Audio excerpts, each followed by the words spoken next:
ಮಂಡ್ಯ ಜಿಲ್ಲೆ ಮದ್ದೂರು ಪಟ್ಟಣದಲ್ಲಿ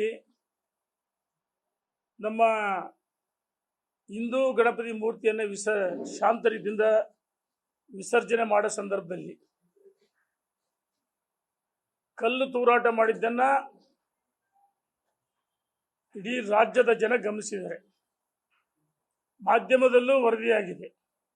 ಆದರೆ ಗೃಹ ಸಚಿವರು ಮಾನ್ಯ ಮುಖ್ಯಮಂತ್ರಿಗಳು ಇದನ್ನ ಬಹಳ ಲಘುವಾಗಿ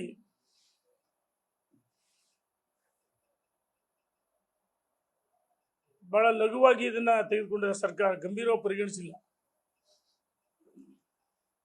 ನಾನು ಸರ್ಕಾರ ಕೇಳಕ್ಕೆ ಇಚ್ಛೆ ಪಡ್ತೀನಿ, ಸನ್ಮಾನ್ಯ ಮುಖ್ಯಮಂತ್ರಿಗಳೇ ಗೃಹ ಸಚಿವರು ಅಲ್ಲಿ ನಿಜವಾದ ವಾಸ್ತವಾಂಶ ಘಟನೆ ಮಾಹಿತಿಯನ್ನು ಪಡಿಬೇಕಾಯ್ತು. ಅದರ ಬದಲಾಗಿ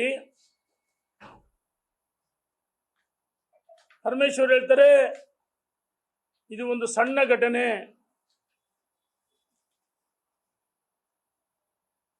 ಹಿಂದೂಗಳೇ ಘಟನೆಗೆ ಕಾರಣ ಅಂತ ಹೇಳ್ತಾರೆ. ಪರಮೇಶ್ವರ್ ಅವರೇ, ಒಂದು ವಾರದ ಹಿಂದೆ ಇದು ಒಳಸಂಚೆ ನಡೆಯಿತು. ಮಸೀದಿಗಳಲ್ಲಿ ಕಲ್ಲು ಸಂಗ್ರಹಿಸಿ ಇದು ಒಂದು ಪೂರ್ವ ನಿಯೋಜಿತ ಸಂಚು. ಎಲ್ಲ ಒಂದ್ ಕಡೆ ಹಿಂದೂಗಳು ಒಂದಾಗ್ತದಾರೆ ಅಂತೇಳಿ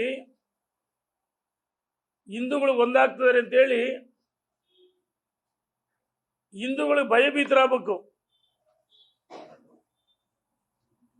ಆ ಕಲ್ಲು ತೂರಾಟ ಮಾಡಿ ಸಂಪೂರ್ಣವಾಗಿ ಮಾಹಿತಿ ಇದೆ.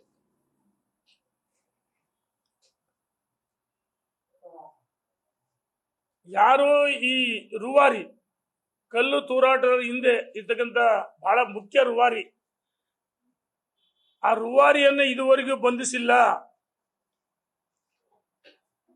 ನಮ್ಮ ಹಿಂದೂಗಳ ಮೇಲೆ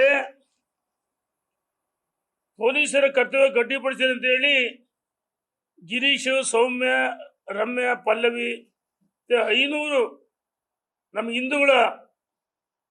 500 ಜನ ಹಿಂದೂಗಳ ವಿರುದ್ಧ FIR ಹಾಕಿದ್ದಾರೆ. ಉದ್ದೇಶ ಏನು? ಇದಕ್ಕೆ ಮಾನ್ಯ ಪರಮೇಶ್ವರ್ ಅವರು ಮತ್ತೆ ಮುಖ್ಯಮಂತ್ರಿ ಉತ್ತರ ಕೊಡಬೇಕು. ಅವರನ್ನ ಕೇವಲ 21 ಜನ ಬಂಧಿಸಿದ್ದಾರೆ. ಇದ್ರ ಹಿಂದೆ ಇರ್ತಕ್ಕಂಥ ಮಾಸ್ಟರ್ ಮೈಂಡ್ ರೂವಾರಿನ ಬಂಧಿಸಿಲ್ಲ. ಯಾಕೆ ಬಂಧಿಸಿಲ್ಲ?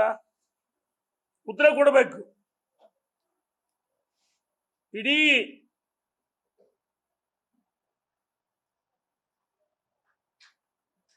ಕಾಂಗ್ರೆಸ್ ಸರ್ಕಾರದಲ್ಲಿ ನಿರಂತರವಾಗಿ ವೋಟ್ ಬ್ಯಾಂಕ್ ರಾಜಕಾರಣ ಓಲೈಕೆ ಮಾಡ್ತಕ್ಕಂಥ ನಿರಂತರವಾಗಿ ಮಾಡ್ತಾ ಇದ್ದಾರೆ.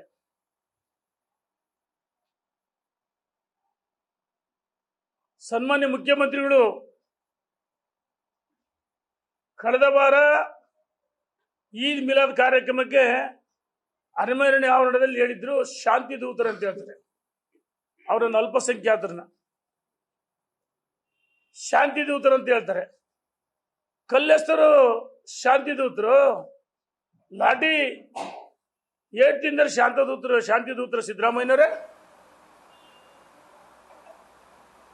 ಇದು ಸಂಪೂರ್ಣವಾಗಿ ವೋಟ್ ಬ್ಯಾಂಕ್ ರಾಜಕಾರಣ ಮಾಡ್ತಾರೆ ಸಿದ್ದರಾಮಯ್ಯನವರೇ. ಅವರನ್ನು ಶಾಂತಿ ದೂತರೇ ಬೋಧಿಸ್ತೀರಿ. ನಾನು ಎಲ್ಲ ಅಲ್ಪಸಂಖ್ಯಾತರು ದೇಶದ್ರೋಹಿಗಳಲ್ಲ, ಗುಂಡಗಳಲ್ಲ. ಆದರೆ ಯಾರು ಪಾಕಿಸ್ತಾನ್ ಜಿಂದಾಬಾದ್ ಅಂತಾರೆ, ಪಾಕಿಸ್ತಾನ್ ಜಿಂದಾಬಾದ್ ಅಂದರನ್ನ ಬಂಧಿಸಕ್ಕೆ ನಿಮ್ಗೆ ಆಗಲಿಲ್ಲ. ವಿಧಾನಸೌಧದಲ್ಲಿ ರಾಜ್ಯಸಭಾ ಸದಸ್ಯರ ಸಂದರ್ಭದಲ್ಲಿ ಅವತ್ತು FSL ಎಲ್ಲ ದಾಖಲೆ ಸಮೇತ ಇದ್ರು, ವಿಡಿಯೋ ಆಡಿಯೋ ಇದ್ರು. FSL ರಿಪೋರ್ಟ್ ಬರಲಿ ಅಂತ ಹೇಳಿದ್ರು. FSL ವರದಿ ಬಂದಾತು. ಸನ್ಮಾನ್ಯ ಮುಖ್ಯಮಂತ್ರಿಗಳು ಬಂಧಿಸಿದ್ರು ಅವ್ರನ್ನ. ಮೊನ್ನೆ ಹಾಕಿರ್ತಕ್ಕಂಥ ಈ ಹಿಂದೆ ಹಾಕಿರ್ತಕ್ಕಂಥ ಗುಂಡಗಳು ನೋಡಿ, ಉದಯಗಿರಿ ಪೊಲೀಸ್ ಠಾಣೆ, ಹುಬ್ಬಳ್ಳಿ ಪೊಲೀಸ್ ಠಾಣೆ ಮೇಲೆ ಕಲ್ಲು ತೂರಾಟ ಮಾಡಿದ್ರು. ಮಾರ್ಕಾಸ್ತ್ರಗಳ ಹೆಸರು DJ ಹಳ್ಳಿ, KJ ಹಳ್ಳಿ.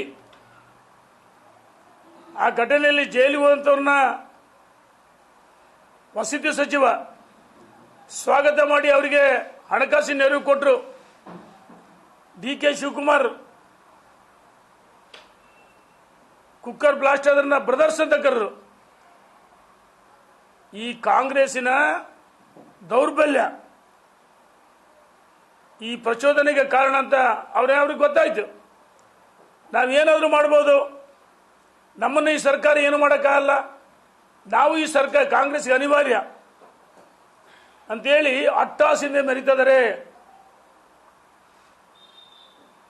ಅಲ್ಪಸಂಖ್ಯಾತ ಕೆಲವು ಗುಂಡಗಳು ಅಟ್ಟಾಸಿಂದ ಮೆರೀತಿದ್ದಾರೆ. ಸನ್ಮಾನ್ಯ ಮುಖ್ಯಮಂತ್ರಿಗಳೇ, ನಿಮ್ಮ ಆಡಳಿತ ವೈಫಲ್ಯದ ಕಾರಣ, ನಿಮ್ಮ ದೌರ್ಬಲ್ಯ ತಪ್ಪಾಗಲಾರದು.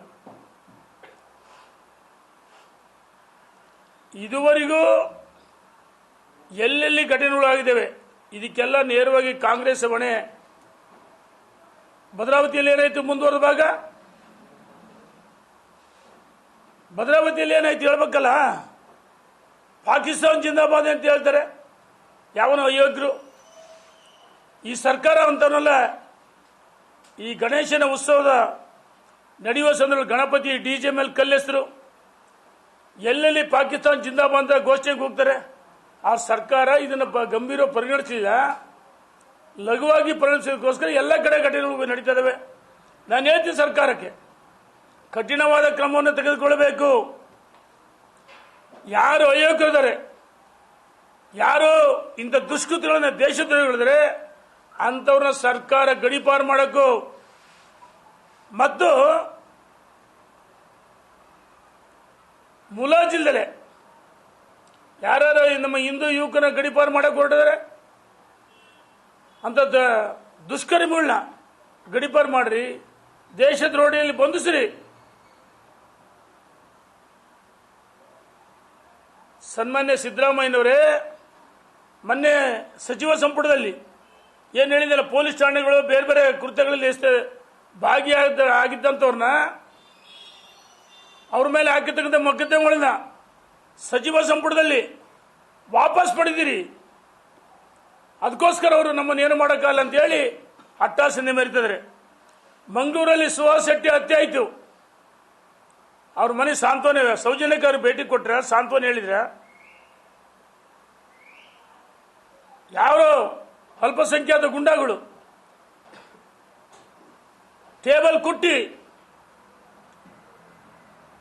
ಸುಹಾಸ್ ಮನೆಗೆ ಭೇಟಿ ಕೊಡೋಕ್ಕೆ ನೀವು ಹೋದ್ರೆ ಸರಿ ಇರಲ್ಲ, ನಮ್ಮಿಂದ ಸರ್ಕಾರ ಬಂದಿದೆ ಅಂತೇಳಿ ಗೃಹ ಸಚಿವರಿಗೆ ಬೆದರಿಕೆ ಹಾಕ್ತಾರೆ, ಗುಂಡಾಗಿರಿ ಮಾಡ್ತಾರೆ. ಗೃಹ ಸಚಿವರು ಮೂಕ ಪ್ರೇಕ್ಷಕರಾಗ್ತಾರೆ.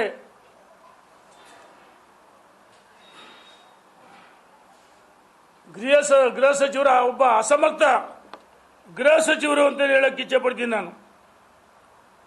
ನೋಡಿ, ನಿನ್ನೆ ದಿವಸ ಭದ್ರಾವತಿಯಲ್ಲಿ ಪಾಕಿಸ್ತಾನ್ ಜಿಂದಾಬಾದ್ ಅಂತ ಹೇಳಿದಾಗ ಅಲ್ಲಿಯ ಶಾಸಕರು, ಸ್ಥಳೀಯ ಭದ್ರಾವತಿ ಶಾಸಕರು, ನಾನು ಮುಂದಿನ ಜನ್ಮಲ್ಲಿ ಅಲ್ಪಸಂಖ್ಯಾತ ಕುಟುಂಬದಲ್ಲಿ ಜನಿಸ್ತೀವಿ ಅಂತ ಹೇಳ್ತಾರೆ. ಅರೆ, ಅವರು ಅಲ್ಪಸಂಖ್ಯಾತ ಮುಖಂಡರುಗಳು ಹೇಳ್ತಾರೆ ನಮಗೆ ಅಲ್ಪಸಂಖ್ಯಾತರ ಮುಸಲ್ಮಾನರಿಗೆ ಪುನರ್ಜನ್ಮ ಇಲ್ಲ ಅಂತ ಅವ್ರು ಹೇಳ್ತಾರೆ. ಅವರೇ ಮುಂದಿನ ಜನ್ಮ ಇಲ್ಲ ಅಂತ ಹೇಳಿ ನೀನು ಮುಂದಿನ ಜನ್ಮ ಸೇರ್ತೀವಿ ಅಂತ ಹೇಳಿದೆಯಲ್ಲಪ್ಪ ಸಂಗಣ್ಣ. ನಿನ್ನೆ ಅವ್ರು ಹೇಳ್ತಾರೆ, ಸಂಗಣ್ಣ ನೀನು ಬರೋದಿದ್ರೆ ಈಗಲೇ ಅಲ್ಪಸಂಖ್ಯಾತರನ್ನ ಧರ್ಮವನ್ನು ಒಪ್ಕೊಂಡು ಬಂದ್ರೆ ಸ್ವಾಗತ ಮಾಡ್ತೀವಿ ಅಂತ ಹೇಳ್ತಾರೆ. ಏನಿದೆ, ಎಲ್ಲಿಗೆ ರಾಜಕಾರಣ ಇಲ್ಲತ್ತಿವರು? ಓಲೈಸಕ್ಕೋಸ್ಕರ ಏನ್ ಬೇಕಂತ ಹೇಳಿಕೆ ಅಲ್ಪಸಂಖ್ಯಾತರ ಮತಗಳಿಗೋಸ್ಕರ ಅವರು ಮೌನವಾಗಿದ್ದು ಸುಮ್ಮನಿದ್ರು. ಅವ್ರಿಗೆ ಪ್ರಚೋದನೆ ಕೊಡೋರು ನೀವೇ, ಅಲ್ಪಸಂಖ್ಯಾತರ ದಾರಿ ತಪ್ಪಿಸೋರು ನೀವೇ.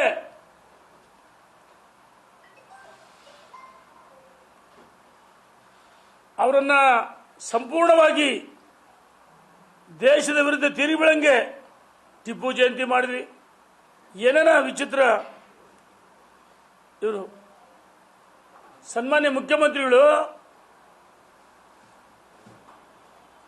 ಹಿಂದೂಗಳು ಇವರು ಹೇಳ್ತಾರೆ, ಸನ್ಮಾನ್ಯ ಮುಖ್ಯಮಂತ್ರಿ ಹೇಳ್ತಾರೆ ಬಿಜೆಪಿಯವರು ಸಂಘ ಪರಿವಾರದವರು ಗಲಾಟೆ ಮಾಡಿಸ್ತಾರೆ ಅಂತ ಹೇಳ್ತಾರೆ. ಯಾರು? ಸಿದ್ದರಾಮಯ್ಯನವರೇ, ನಿಮ್ಮ ಆಡಳಿತ ವೈಫಲ್ಯ ಇದಕ್ಕೆ ಕಾರಣ. ಬಿಜೆಪಿ ಸಂಘ ಪರಿವಾರ ಕಾರಣ ಅಲ್ಲ. ಬಿಜೆಪಿ ಸಂಘ ಪರಿವಾರ ಏನು ಕಾರಣ ಅಲ್ಲ. ನೋಡಿ, ಶಾಂತ ರೀತಿಯಿಂದ ಗಣೇಶನ ವಿಸರ್ಜನೆ ಮಾಡೋ ಸಂದರ್ಭದಲ್ಲಿ ಕಲ್ಲೆಸ್ತವ್ರನ್ನ ಸುಮ್ಬಿಡ್ತಾರಂದ್ರೆ, ನಮ್ಮ ಹಿಂದೂ ಯುವಕ ಯುವತಿಯರ ಮೇಲೆ ಲಾಠಿ ಚಾರ್ಜ್ ಆಯಿತು. ಯಾಕೆ ಲಾಠಿ ಚಾರ್ಜ್ ಮಾಡಿದ್ರಿ? ಅವ್ರಿಗೇನು ಹೇಳ್ತೀರಿ? ಕುಂಟ್ಗೆ ಅಂತ ಒಬ್ಬ ಪೊಲೀಸ್ ಅಧಿಕಾರಿ ಹೇಳ್ತಾನೆ, ನಾಚಿಕೆ ಬೇಕು, ಕಾಕಿ ಬಟ್ಟೆ ಧರಿಸಿ, ಇಲ್ಲ ಕುಂಟ್ಗೆ ಅಂತ ಬಾ ಅಂತ ಹೇಳ್ತಾನೆ. ವಿಡಿಯೋ ವೈರಲ್ ಆಗಿದೆ.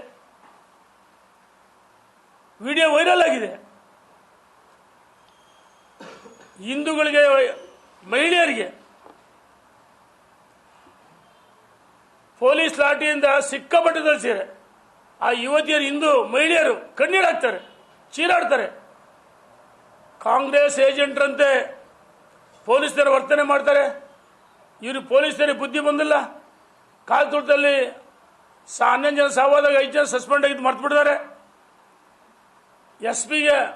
ಎಎಸ್ಪಿಗೆ ಕಪಾಳ ಮೋಕ್ಷ ಮಾಡಿದ್ರು ಸಿದ್ದರಾಮಯ್ಯನವರು. ಆದರೆ ಎಲ್ಲ ಒಂದು ಕಡೆ ಪೊಲೀಸರು ಕಾಂಗ್ರೆಸ್ ಏಜೆಂಟ್ರಂತೆ ಮೂಕ ಪರೀಕ್ಷಕರಾಗಿರ್ತಾರೆ. ಹಿಂದೂಗಳ ಮೇಲೆ ದೌರ್ಜನ್ಯ ಮಾಡ್ತಾರೆ. ನಾವು ಹೇಳ್ತಾ ಇದೀವಿ, ಸಹಿಸಲ್ಲ. ಇನ್ನು ಮುಂದೆ ಈ ರೀತಿ ಆದರೆ ರಕ್ಷಣಾ ಇಲಾಖೆಗೆ ಎಚ್ಚರಿಕೆಯನ್ನು ಕೊಡ್ತೀವಿ, ಸರ್ಕಾರಕ್ಕೆ ಎಚ್ಚರಿಕೆಯನ್ನು ಕೊಡ್ತೀವಿ, ದೇಶದ್ರೋಹಿಗಳಿಗೆ ಎಚ್ಚರಿಕೆಯನ್ನು ಕೊಡ್ತಾ ಇದೀವಿ ನಾವು. ಮೊನ್ನೆ ದಿವಸ ಶಿವಾಜಿನಗರಕ್ಕೆ ಮಾನ್ಯ ಮುಖ್ಯಮಂತ್ರಿಗಳು ಹೋದಂಥ ಸಂದರ್ಭದಲ್ಲಿ ಅಲ್ಲಿಯ ಕ್ರಿಶ್ಚಿಯನ್ ಮುಖಂಡರುಗಳು ಯಾವುದಾದ್ರೂ ಒಂದು ಇದಕ್ಕೆ ನಮ್ಮ ಸಮಾಜ ಹೆಸರಿಡ್ರಿ ಅಂತಂದ್ರೆ ಸಿದ್ದರಾಮಯ್ಯ ಹೇಳ್ತಾರೆ, ಮೇರಿ ಮೆಟ್ರೋ ಸ್ಟೇಷನ್ಗೆ ಅದಕ್ಕೆ ಇಡ್ತೀವಿ ಅಂತ ಹೇಳ್ತಾರೆ. ಸೆಂಟ್ ಮೇರಿ ಹೆಸರಿಡ್ತೀವಿ ಅಂತ ಹೇಳ್ತಾರೆ. ಯಾಕೆ ಹಿಂದೂ ದೇವರುಗಳು ಹೆಸರು ಕಾಣಲ್ಲ? ನಿಮಗೆ ಕಣ್ಣಿಗೆ ಕಾಣಲ್ವಾ? ಯಾಕಂದ್ರೆ ತಾಯಿ ಚಾಮುಂಡಿ ಬೆಟ್ಟ ಅದ. ಇನ್ನು ಅವರು ಮುಂದುವರೆದು ಅಲ್ಪಸಂಖ್ಯಾತರು ಅಲ್ಲಿ ಕ್ರಿಶ್ಚಿಯನ್ಸು ಮುಸಲ್ಮಾನ್ ಮುಖಂಡರುಗಳು ಕೇಳ್ತಾರೆ, ಏನು ಈ ಇದು ನಿಷೇಧ ಮತಾಂತರ ನಿಷೇಧ ಕಾನೂನನ್ನ ವಾಪಸ್ ಪಡಿಬೇಕಂತ ಹೇಳ್ತಾರೆ. ಸಿದ್ದರಾಮಯ್ಯನವರು ಕಾನೂನು ತಜ್ಞರ ಜೊತೆ ಚರ್ಚೆ ಮಾಡ್ತೀವಿ ಅಂತ ಹೇಳ್ತಾರೆ. ನಾನು ಹೇಳ್ತೆ, ಸಿದ್ದರಾಮಯ್ಯನವರೇ, ಈ ಕೆಲವರು ದೇಶದ್ರೋಹಿಗಳು ವಿದೇಶದಿಂದ ಹಣವನ್ನು ತರಿಸಿ ಫಂಡಿಂಗ್ ಮಾಡಿ ಅಮಾಯಕರ ಮೇಲೆ, ಬಡವರಿಗೆ ಹಣದ ಆಸೆ ಆಮಿಷ ತೋರಿಸಿ ಮತಾಂತರ ಮಾಡ್ತಾರೆ. ಹಿಂದೂಗಳ ಸಂಖ್ಯೆ ಕಡಿಮೆ ಆಗುತ್ತೆ. ಈ ಮತಾಂತರ ನಿಷೇಧವನ್ನು ಏನಾದರೂ ನೀವು ವಾಪಸ್ ಪಡೆದ್ರೆ ರಾಜ್ಯದಲ್ಲಿ ರಕ್ತ ಕ್ರಾಂತಿ ಆಗುತ್ತೆ ಅಂತ ನಾನು ಮುಖ್ಯಮಂತ್ರಿಗಳೇ ಇಚ್ಛೆ ಪಡ್ತೀನಿ.